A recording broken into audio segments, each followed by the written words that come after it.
ሰርገኛ መጣ በርበሬ ቀንጥሱ፣ አስፋልት ከሆነ ሽሮ ፈሰስ። ጊዜን ማሳደር፣ ችግርን ማሳደር፣ ፕሮጀክቶች በጊዜ አለማጠናቀቅ፣ ጊዜ ተሻግሮ አለማሰብ፣ ለነገ አለመዘጋጀት፣ ለትውልድ አለማቆየት፣ ሄዶ ሄዶ ለትውልድ የሚቆይን ወረት ማሳነስ ነው። በትልቁ ማሰብ፣ ከትንሽ መጀመር።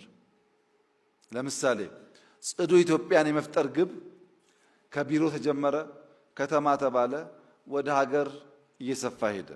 ኮሪደር፣ የበጋ ስንዴ፣ ሌማት፣ ግሪን ሌጋሲ፣ ሁሉም ኢኒሼቲቭ ጅማሮ አነስተኛ ነበር።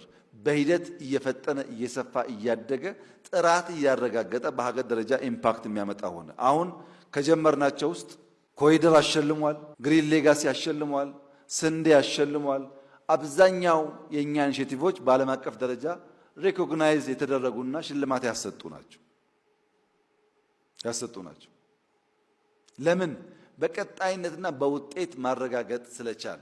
ፍጥነት ሲባል 3 አይነት ፍጥነቶች አሉ። አንደኛው ስፒድ ነው። በአማርኛ ቶሎታ ይባላል። በቶሎ መድረስ። ስፒድ ወደ ግራም ወደ ቀኝም ሊሆን ይችላል። ስፒድ ወደ ፊት ወደ ኋላም ሊሆን ይችላል። ስፒድ ወደ ላይ ወደ ታችም ሊሆን ይችላል። ብቻ መፍጠን፣ ብቻ ቶሎታ። ሁለተኛው ፍጥነት ቬሎሲቲ ይባላል። ፍጥነት ከትክክለኛ አቅጣጫ ጋር መፍጠን ብቻ ሳይሆን ራይት ዳይሬክሽን መሆን አለበት ያ ፍጥነት።